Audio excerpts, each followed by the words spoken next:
tarde, con la ayuda del Señor, vamos a traer una enseñanza quizás un poco difícil, pero bíblica. Se llama el tema el Islam y Jesús. ¿Cuál es el tema? El Islam y Jesús. Texto bíblico de apoyo, Génesis 12.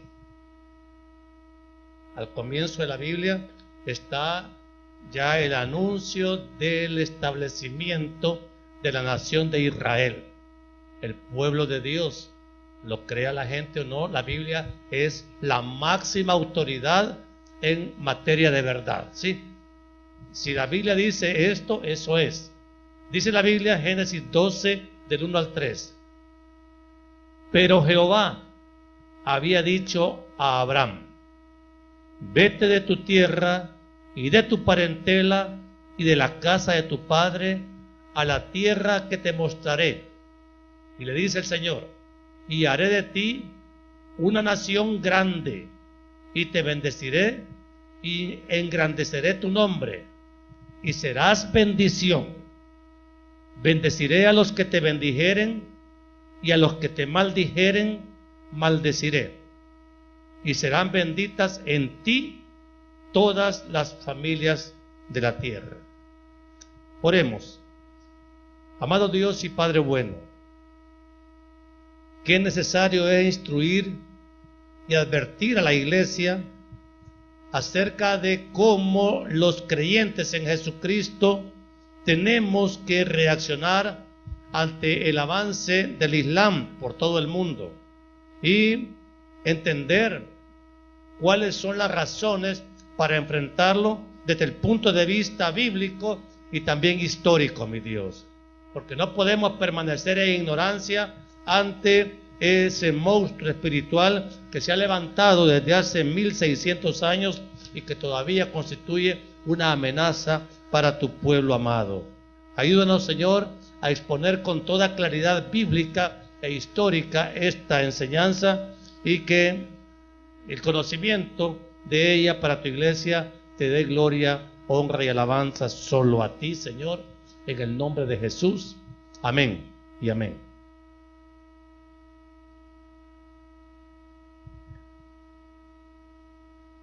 Este tema, amados hermanos, no tiene como propósito declararle la guerra a nadie, sino conocer la verdad bíblica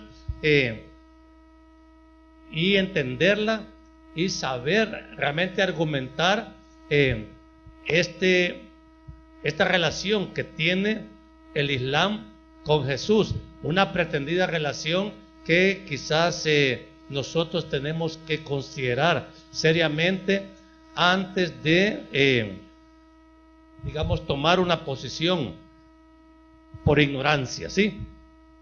Hermanos, quiero que entendamos una cosa, pero contundentemente. Ningún escrito tiene más autoridad que la Biblia. O sea, la Biblia es palabra de Dios. Esto no es un invento de la iglesia o es un invento humano. Es la revelación que Dios le ha dado a la humanidad entera para manifestarse Él. Por lo tanto, amados hermanos, la Biblia no tiene discusión alguna acerca de la verdad que enseña. Nosotros lo creemos, pero el mundo no lo cree. El mundo lo compara con otros libros sagrados que piensan que tienen igual o aún mayor autoridad que la Biblia. Le quiero decir una cosa claramente, hermano, y que le quede claro. El Corán islámico, que es el libro sagrado de ellos, en ninguna forma es superior a la palabra de Dios.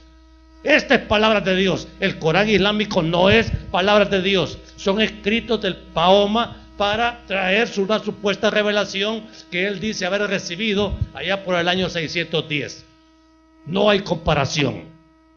¿Estamos entendiendo eso? Porque si nosotros consideramos que el Corán islámico puede tener alguna potencia para enfrentar la palabra de Dios, simplemente estamos equivocados.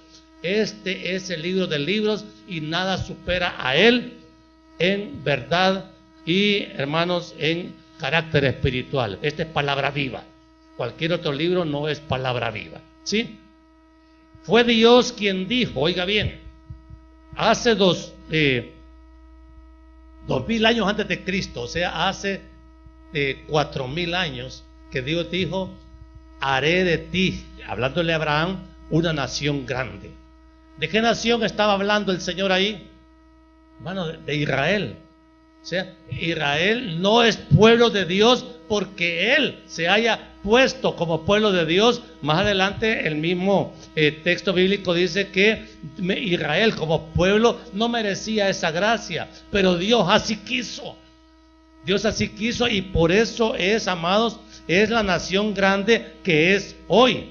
Y oiga bien, por eso es que los hijos de Israel, o sea, los judíos, son bendición donde ellos ponen los pies. Ellos son los que han traído desarrollo económico e intelectual al mundo. Entonces, amados, pero esa bendición que Dios les ha dado, les ha contado innumerables enemigos. O sea, por eso es que Dios dijo: al que te bendiga, Israel, te voy a bendecir, pero al que te maldiga, lo voy a maldecir. Dios mismo anticipó que Israel tendría amigos y también tendría enemigos.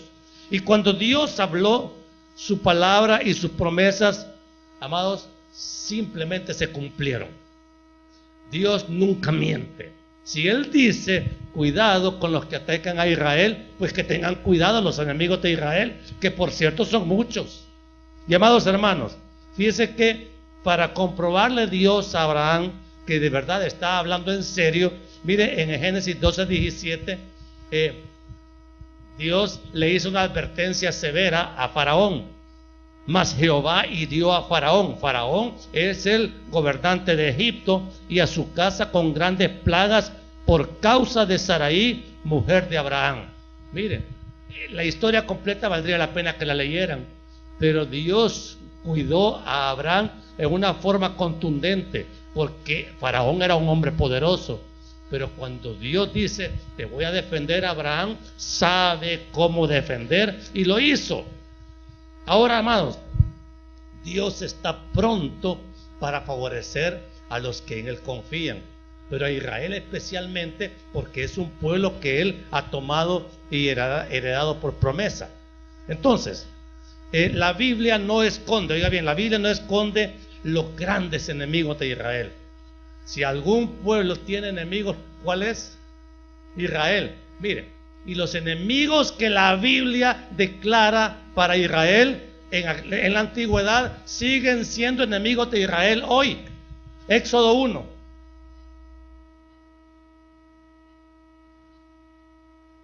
1:12 dice: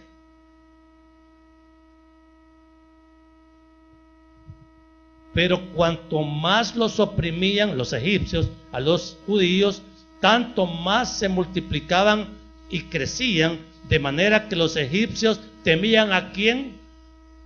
A los hijos de Israel. Aquí se está viendo, hermanos, este es el preámbulo de todo el desarrollo del tránsito de Israel por el desierto.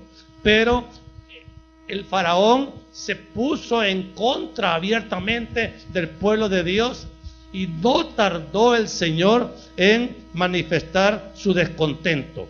Dios libertó a Israel en una forma contundente. Vean lo que dice Éxodo 14:30 acerca de qué es lo que le pasó a Faraón por andar de atrevido con el pueblo de Dios. 14:30, así dice: así salvó Jehová aquel día a Israel de mano de los egipcios, e Israel vio a los egipcios como muertos a la orilla del mar.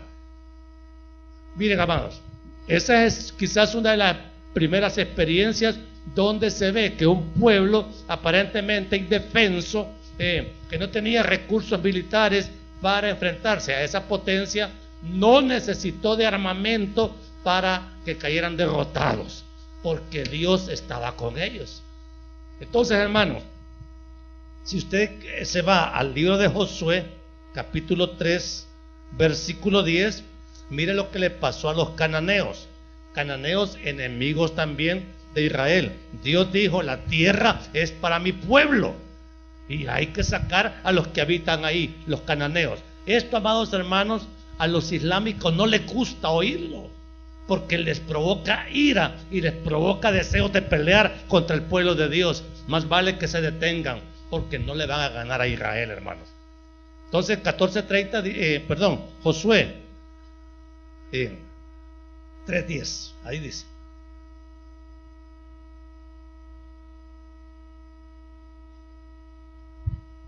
y añadió Josué: en esto conoceréis que el Dios viviente está en medio de vosotros, y que Él echará de delante de vosotros al cananeo, al eteo, al heveo, al fereceo, al gergeseo, al amorreo y al jebuseo.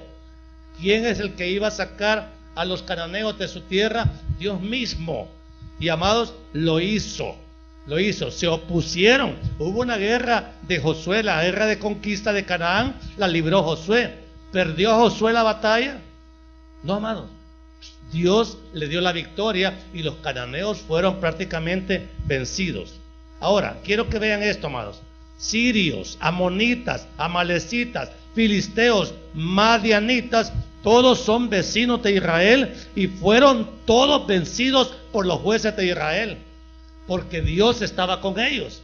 De tal manera que Dios le puede levantar enemigos a Israel, pero también Dios se encarga de hacer justicia contra lo que le hagan al pueblo de Dios.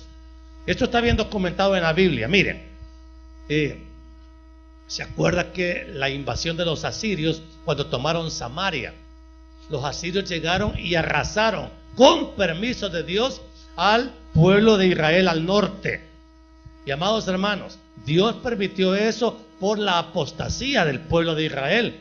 Sin embargo, dice el libro de Reyes que Dios castigó horriblemente a los asirios. Veámoslo en segundo libro de Reyes, capítulo 19. Miren lo que dice el segundo libro de Reyes, capítulo 19, versículo 35. Y aconteció que aquella misma noche salió ¿quién? El ángel de Jehová, y mató en el campamento de los asirios a 185,000. Y cuando se levantaron por la mañana, he aquí que todo era cuerpo de muertos. ¿Quién fue el que provocó esa matanza? Fue el ángel de Jehová, en castigo por haber ellos sido instrumentos de juicio contra el mismo pueblo de Dios. Hermano, de la justicia de Dios nadie se escapa, y Dios es fiel a sus promesas. ¿Se acuerda cuando los babilonios llegaron a conquistar Jerusalén y al bando de Nabucodonosor? Eso está en el segundo de Reyes también, 25. Y amados hermanos, el versículo 1: aconteció a los 9 años de su reinado, que en el mes 10, a los 10 días del mes, que Nabucodonosor, rey de Babilonia, vino con todo su ejército contra Jerusalén y la sitió, y levantó torres contra ella alrededor. Ok, amados, Dios ha permitido juicios severos contra su propio pueblo, pero ¿cómo les ha ido a aquellos que han sido los instrumentos de juicio? Hermano, todos han sido castigados por Dios. ¿Se acuerda de Amán allá en Persia, cuando tramó la destrucción de los judíos y que levantó una gran horca para matar a Mardoqueo? ¿Quién terminó en la horca? Amán, el enemigo de los judíos, terminó ahorcado. Y todo eso nos enseña, amados hermanos, que no hay un solo enemigo de los judíos que no haya recibido su castigo por la Biblia. Ahora, en el Nuevo Testamento podemos hablar de los romanos, el imperio romano. Ellos tomaron dominio del todo territorio de Israel y mataron al Mesías y destruyeron Jerusalén en el año 70 juntamente con el templo. Pero ¿cómo les fue a los romanos después de eso? Mire, los romanos tuvieron una época de esplendor, pero ¿existe el imperio romano hoy? No existe, amados. En el año 476 fue totalmente desarticulado y ese imperio desapareció, aunque está profetizado la restauración del imperio romano ya al final de los tiempos. Eso es otro tema. Ahora, quiero que entiendan esto. Le han sobrado enemigos a Israel a lo largo de la historia, pero amados, hubo un elemento que unió a los enemigos de Israel. Ese fue el elemento religioso, el Islam. 6 siglos después de Cristo, apareció allá en Arabia, lo que soy Arabia Saudita, un hombre que ellos llaman profeta, que se llama Mahoma. Ese nombre para el islámico es sagrado, igual que el Corán. Para ellos, para nosotros no, hermano. Pero respetamos a aquel que piense diferente con nosotros, pero no nos vamos a someter a ellos. ¿Estamos claros? Entonces, hermano, Mahoma estableció una teología islámica que reclamaba conquistar el mundo. El Islam, la meta del Islam es dominio mundial. Ok, lo que anhelan en este momento es el establecimiento de un califato mundial, y ya tienen ahí al fulano que supuestamente va a ser la cabeza de ese califato mundial. Todas las conquistas del Islam a partir de Mahoma se hicieron a costa de espada, de derramamiento de sangre. Las conversiones de los islámicos, cuando conquistaron todos los territorios amplios que una vez fueron cristianos, se hacían con una espada curva que se llama cimitarra.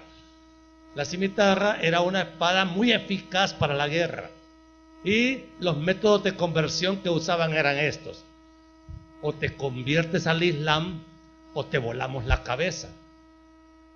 ¿Qué hubiera hecho usted? Entonces, hermanos, así fue como el Islam conquistó a medio mundo. Oigan bien, Mahoma gobernó prácticamente el Islam por 10 años y logró conquistar toda la península arábiga. Pero cuando él murió, hermano, los sucesores siguieron las conquistas. Y ya en el 638, ¿sabe cuál ciudad conquistaron? Nada menos que Jerusalén, la ciudad santa, la ciudad donde nuestro Salvador entregó su sangre, fue islamizada. Entonces se perdió todo el cristianismo practicante en esas zonas, porque el Islam llegó para quedarse, y Jerusalén todavía tiene dominio islámico, amados hermanos. Okay. Todo el norte de África, donde los primeros padres de la iglesia predicaron el evangelio, Antioquía, Alejandría, Cartago, ciudades donde hombres muy célebres en el cristianismo anunciaron el evangelio. Hermanos, todas esas ciudades fueron cayendo bajo dominio islámico, y son dominio islámico hasta hoy. Y luego entraron hasta España. España fue 700 años dominada por el Islam. Entonces, hermanos, fíjense bien, la historia es bien larga. Yo se las estoy tratando de resumir para que entienda que el Islam y el cristianismo son antagónicos. No hay amistad posible entre un musulmán islámico y un cristiano verdadero. ¿Qué dije? ¿Qué dije?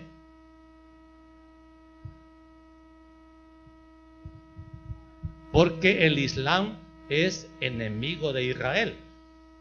El Islam, miren, lo primero que él quiere arrasar es con la fe cristiana, y lo ha logrado.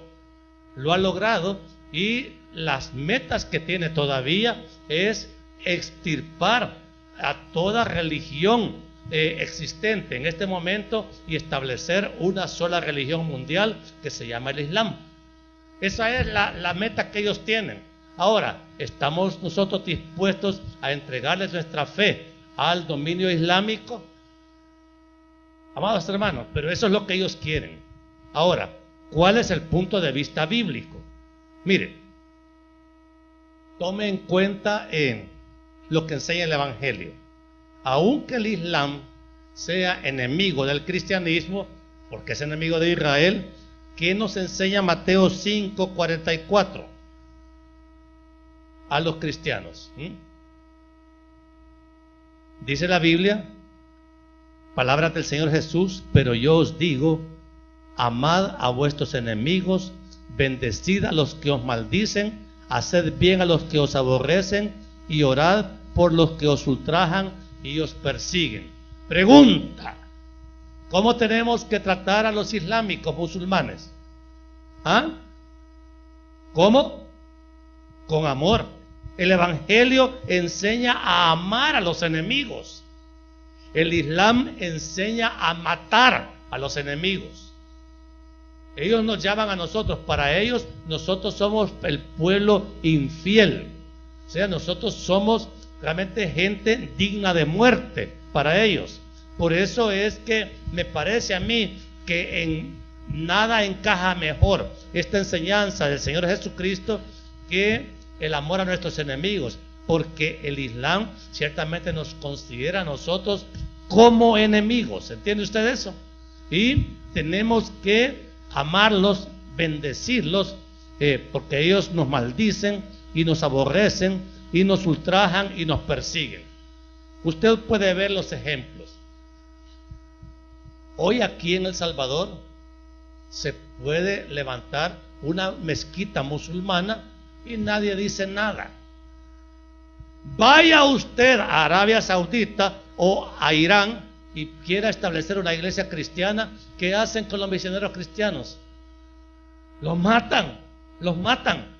Aquí no matamos a los musulmanes, pero tampoco nos vamos a dejar conquistar por ellos. ¿Estamos claros? Entonces, hermano, ¿por qué? Porque nosotros tratamos con amor, ellos tratan con crueldad a los que no piensan o no pensamos como ellos piensan. Ustedes ven las noticias de lo que está pasando en el mundo. Entonces, lo que estoy diciendo y declarando no es algo que yo me estoy inventando. Eso está ampliamente publicado. Hay páginas en internet que enseñan bastante sobre el pensamiento islámico. Fíjense que el Islam, por cierto, tiene dos corrientes extremistas, religiosamente hablando. El Islam sunita, que tiene su sede en Arabia Saudita, que es la mayoría de los musulmanes, es bastante más moderado que el Islam chiita, que tiene su sede allá en Irán, en Persia. Eso han declarado. Un anterior presidente de Irán dijo que su meta era sacar a Israel y echarlo al Mediterráneo, exterminarlo. Pregunta: ¿lo logró? ¿Lo van a lograr? ¿Por qué? Porque Dios está ahí interviniendo. Ahora, el Evangelio enseña el amor como testimonio, y ahí en esa parte es que nosotros fallamos los cristianos, porque no tenemos un amor demostrado, visible. Pero, amados hermanos, el Islam conquista con espada, ya les dije, y el Evangelio conquista con amor. ¿Cuál es el método más eficaz? ¿La espada o el amor? Ahora, miren, en la parte radicalmente diferente, el Evangelio enseña que Jesús, nuestro amado Salvador, es el Hijo de Dios. Juan 3:16, porque de tal manera amó Dios al mundo, que ha dado su Hijo unigénito, para que todo aquel que en Él cree no se pierda, mas tenga vida eterna. Ok. El Islam enseña que no hay más Dios que Alá. Alá es el Dios que ellos reconocen como único y verdadero. Le voy a decir una cosa, amado. Alá y Jehová no son el mismo Dios. Es como que usted me compare a el Señor con Marduk o cualquier dios babilónico o allá en las regiones más orientales del mundo. Solo hay un Dios verdadero y es el Dios que nos dio esta palabra, ¿sí? Entonces, hermano, el anhelo del Islam es un dominio mundial, aún un dominio militar, ideológico, religioso, económico. Eso es lo que ellos sueñan. El anhelo de Dios es que se predique el Evangelio por todo el mundo. A nosotros se nos ha ordenado ir y anunciar el Evangelio a todo el mundo. Pero, ¿por qué lo vamos a hacer? ¿O por qué lo estamos haciendo? ¿Por dominio económico? ¿Por dominio militar? ¿Por dominio político? ¿O para extender el reino de Dios por todo este planeta. Entonces, hermanos, nuestras razones son espirituales y son guiadas por el Espíritu Santo. El Islam no conoce lo que es el Espíritu Santo. ¿Por qué? Porque el Espíritu Santo no inspira a matar, no inspira a engañar. Hermanos, no quiero que suene esto como que estoy antagonizando con el Islam. Estoy nada más declarando las verdades que la Biblia encierra para que nosotros no aceptemos las enseñanzas islámicas como verdaderas. Estamos hablando claro, porque oiga bien, 1.500 millones de seres humanos son seguidores del Islam. Toda esa zona de Oriente y Medio Oriente es islámica. Indonesia es un país allá en la zona oriental de Asia que tiene 100 millones de habitantes y todos son musulmanes. Países como Irán, Irak, Egipto. Quiero que sepa que la Biblia menciona por nombre y apellido los países enemigos de Israel. Y aquel que es enemigo de Israel, ¿qué recibe? ¿Bendición o maldición? Entonces, lo digo yo, lo dice la Biblia. Entonces, hermanos, vayamos aterrizando en esto porque el punto de vista bíblico es contundente. No hay comunión entre la luz y las tinieblas. Y el Evangelio es luz y el Islam son tinieblas. ¿Qué me pasaría si predicara este Evangelio así, por allá por Medio Oriente? Con que aquí es peligroso, dice. Hermanos, pero la verdad no se puede esconder. Ahora, vamos a hablar desde el punto de vista histórico, para que usted no se pierda en cuanto a esta relación pretendida del Islam con Jesús. El Islam, amados hermanos, no existía antes del año 632. O sea que el Islam tiene 1500 años de existir.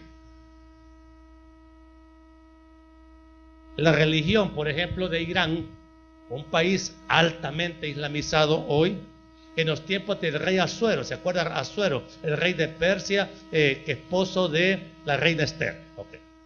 En ese tiempo, la religión en Persia era el zoroastrismo, así se llama, o mazdeísmo.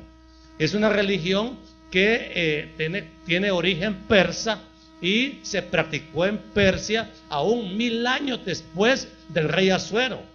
Los que vinieron a barrer con esa religión genuinamente persa fueron los musulmanes islámicos, que en sus conquistas allá por el siglo VI, VII, que destruyeron de raíz toda la religión mazdeísta que los persas practicaban y se quedaron islámicos desde entonces. Entonces usted puede ver, amados, los ejemplos. No estoy hablando de cristianismo, estoy hablando de cómo arrasó el Islam con esa religión propia nacida en Irán. El Islam no consiente competencia. El Islam no consiente que se practiquen todas las religiones en sus territorios. El Islam no permite que se hable de otra religión en sus territorios más que de Alá, Mahoma y el Corán. ¿Estamos hablando claro? Entonces, hermanos, el dominio que ellos tienen hoy es muy fuerte porque con este auge del petróleo los países islámicos han desarrollado una tremenda capacidad económica. Ellos son capaces de comprar voluntades aquí, voluntades religiosas, voluntades políticas, tienen el dinero. Y amados hermanos, tenemos que tener cuidado porque conocemos de algunas iglesias cristianas aquí en El Salvador que no parecen tener muchos reparos en coquetearle al Islam a cambio de dinero. Hermano, ¿le gustaría que viniera acá un musulmán y me dijera: mire, pastor, aquí tenemos una ofrenda generosa, pero ayúdenos? Queremos pues ver de qué manera podemos tener un entendimiento. ¿Permitirían ustedes eso? ¿O prefieren vivir en la verdad? Amados hermanos, el peligro es real. El Islam prácticamente barre con todo lo que se le opone hasta que lo extermina. Jesucristo Jerusalén, bajo cuyo dominio militar islámico cayó en el 638, amados, todavía ostenta una mezquita en Jerusalén, que es prácticamente un lugar sagrado para el Islam. Y es alrededor de esa figura de la mezquita islámica hay bastante escatología, alguna fantasiosa, otra bíblica, pero todas estas cosas hay que estudiarlas, hermanos, para que usted vea que el Islam ahora tiene en el cristianismo un contendiente de verdad. Y el islámico es más fanático de sus posiciones religiosas que los cristianos. Los cristianos ahora, como nos hemos vuelto tibios, ya no vemos peligro en nada de eso. Pero el Islam, amados hermanos, es antagónico contra nosotros porque es espiritualmente contrario. Nosotros estamos en la verdad, es cierto. Por eso les insistimos, cada día que pasa es más urgente que nosotros tengamos raíces más profundas en nuestra fe cristiana. Porque, hermanos, el Islam no se va a detener. Y lo dicen, aún miren, cuando Israel fue restaurada como nación en 1948, en cumplimiento de la profecía bíblica, que vale la pena que la leamos, Romanos 11, 25. Esto es lo que la Biblia dice hoy en el Nuevo Testamento acerca de la restauración de Israel. Miren, Romanos 11, 25 dice: porque no quiero, hermanos, que ignoréis este misterio, para que no seáis arrogantes en cuanto a vosotros mismos, que ha acontecido a Israel endurecimiento en parte, hasta que haya entrado la plenitud de los gentiles. ¿Y qué dice después? Y luego todo Israel será salvo, como está escrito: vendrá de Sión el libertador, que apartará de Jacob la impiedad, y este será mi pacto con ellos cuando yo quite sus pecados. Así que, ahí está, en cuanto al evangelio, son enemigos por causa de vosotros, pero en cuanto a la elección, son amados por causa de los padres. ¿Ok? O sea, Dios va a ser fiel a su pacto con Abraham, Isaac y Jacob. Con ellos tres, Dios reafirmó su compromiso de bendecir a los que bendigan a Israel y maldecir a los que lo maldigan. Amados hermanos, cuando Israel fue levantada como nación en 1948, al día siguiente se levantaron todas las naciones árabes islámicas y comenzaron una guerra de exterminio contra Israel. Eso fue hace 70 años. Y hermanos, aunque Israel en ese momento era una nación insignificante militarmente, los árabes, que son mucho más numerosos en población, no pudieron hacer nada contra ellos. La guerra de 1967 fue quizás la derrota más contundente que los pueblos árabes han sufrido de parte de Israel. Ellos pensaron que, mire, la población árabe alrededor de Israel son 100 millones de habitantes. Israel tenía 5 millones en esos días. Bueno, la diferencia era considerable. Y el victorioso fue Israel. Israel arrebató a Egipto toda la península de Sinaí, las alturas de Golán, toda la franja de Gaza, toda la tomó Israel. Y hermanos, devolvió parte de esos territorios, y lo que es la franja de Gaza es ahora el territorio que se llama Palestina. Y sobre eso, amados, hay historia y Biblia que compartir. Pero quiero decirles esto, amados: nadie que se declara enemigo de Israel va a quedar sin maldición. Nosotros, amados hermanos, por la gracia y el favor de Dios, hemos creído en Jesucristo, y Él es nuestro Rey de reyes y Señor de señores. Hermanos, el tema este es larguísimo, pero el Islam ha declarado públicamente una permanente enemistad contra Israel. Ni bíblicamente ni históricamente hay relación entre el Evangelio de Jesucristo y el Corán islámico. ¿Sí? No hay relación. El Islam anhela un califato mundial, que es una tipología del anticristo, y el Evangelio ya declaró a Cristo como Rey de Reyes y Señor de Señores. Cristo ya está exaltado, amados hermanos.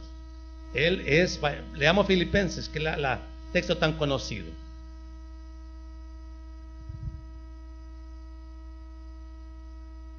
Filipenses 2, 9. Filipenses 2, 9. Por lo cual Dios también le exaltó, ¿hasta dónde? Hasta lo sumo, y le dio un nombre que es sobre todo nombre, para que en el nombre de Jesús se doble toda rodilla, oiga bien, aún la de los islámicos, de los que están en los cielos y en la tierra y debajo de la tierra, y toda lengua, hasta la lengua árabe, confiese que Jesucristo es el Señor, para gloria del Padre. Amados hermanos, en esto tenemos que ser contundentes. Los cristianos verdaderos no necesitamos que nos conquiste nadie. Los cristianos ya fuimos conquistados por el poder del Evangelio, por el poder del amor de Cristo para nosotros. Ya no fuimos conquistados y seducidos por la obra de la cruz de Cristo en el Calvario.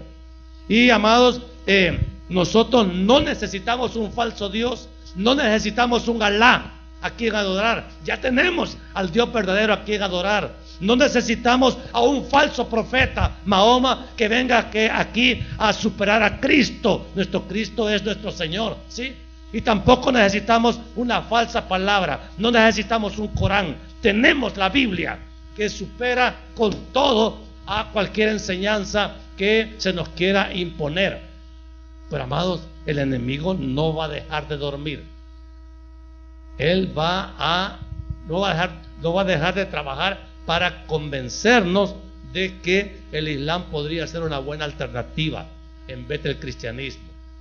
Hermanos, se trata entonces de una decisión de vida o muerte, porque hermanos, como la gente se acostumbra a religiones de moda, en muchos países ahora ya de Latinoamérica se coquetea abiertamente con el Islam y muchos están siguiéndolo. No crea usted que el Islam aquí en El Salvador va a dejar de ganar seguidores. ¿Y de dónde cree que van a sacar los seguidores? De la gente que quizás está frustrada por nuestras iglesias, de la gente que dice, bueno, démosle chance al Islam, a ver cómo nos va. Hermanos, pruebe usted si quiere maldición o si quiere bendición. Pero el que realmente bendice a Israel es bendecido. Israel es una nación que ha bendecido a media humanidad. Es el pueblo que más premios Nobel ha ganado a lo largo de la historia. Tienen más adelanto científico que cualquier nación en el mundo. ¿Por qué? Porque es un pueblo establecido por Dios para que sea bendición. ¿Y no dice eso la Biblia? Pues entonces, hermanos, Europa después del holocausto de 1940, hermanos, permitió que se mataran a esos millones de judíos. ¿Y sabe de qué está llena Europa hoy? De musulmanes islámicos que la están conquistando y la están debilitando. Hoy los europeos ya le tienen temor a los islámicos porque los tienen en su propia casa. Esos problemas migratorios que hay ahora a lo largo y ancho del Mediterráneo son sencillamente una nueva forma de expandir el Islam en territorios donde nunca se pensó que iba a penetrar. Entonces, de una u otra forma, hermanos, el Islam ha ido avanzando y no se va a detener. Ahora, mi interés como pastor de la iglesia es que usted entienda lo que esa religión significa espiritualmente para nosotros y que no nos dejemos, hermanos, influenciar o dominar por ideas que realmente están totalmente apartadas de la verdad de Dios, que es el Evangelio de Jesucristo. El Evangelio, amados hermanos, es la palabra que nuestro Señor Jesucristo proclamó para traer bendición. Nuestro Señor Jesucristo era judío. estudiamos la genealogía del Señor hoy en la parte del mensaje navideño. Entonces, hermano, era heredero de la casa de David. ¿Y David qué era? Y Abraham es el padre de la nación de Israel. Es el padre de la fe también para nosotros. Los vínculos entre Israel y el Evangelio son totales, amado hermano. Entonces nosotros no tenemos que estar dudando de la identidad que tenemos en Cristo. Cristo es suficiente para nosotros. En Cristo estamos completos. No necesitamos ninguna enseñanza ajena. No necesitamos postrarnos ante un Dios ajeno o alimentarnos con escrituras que no son palabra de Dios. Hermanos amados, no quiero realmente pues que quede esto solamente como un mensaje más, sino que algo asimilemos de esta realidad que hoy está bien actual. Y amados hermanos, que cuidemos nuestra fe. La fe en Cristo Jesús, la fe en la obra de la cruz, la fe, amados hermanos, en los escritos que el Señor le dio al apóstol Pablo, son los fundamentos de nuestra fe. No lo que Mahoma dice que le dijo el ángel Gabriel, sino lo que Dios ha dado a los hombres a través de sus escrituras inspiradas. Fuera de esto, nada es verdad. Pónganse de pie los que lo creen. Vamos a orar.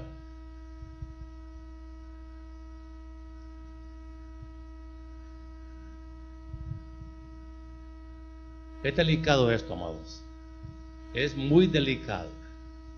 Pero la iglesia tiene la responsabilidad de enseñar acerca de este tema. Porque, digo, no me perdonaría si no les hablara acerca de estas cosas y los dejara que se dejen guiar solo por las noticias o por el internet. La palabra de Dios es la única autoridad que tenemos que seguir. Amén. Cierre sus ojos, vamos a orar. Amado Dios y Padre bueno, qué claras son las enseñanzas de su palabra, donde usted nos muestra, mi Señor, que no hay ningún otro Dios más que usted, mi Señor, el Dios que creó los cielos y la tierra, que no hay ninguna revelación que haya sido dada a los hombres aparte del Evangelio de Jesucristo, su Hijo unigénito, a quien usted envió a consumar el plan de redención. Y que no hay ningún otro escrito, mi Dios, en el cual nosotros podamos apoyar nuestra fe más que en la Biblia, la palabra de Dios. No permita, Señor, que seamos atrapados por doctrinas engañosas, por doctrinas de demonios, por doctrinas, mi Dios, que nos vayan a extraviar de la verdad. Necesitamos estar cada día más firmes, echar raíces más profundas en el Evangelio, para que si nuestra fe es puesta a prueba, nosotros seamos capaces, por su Santo Espíritu, de realmente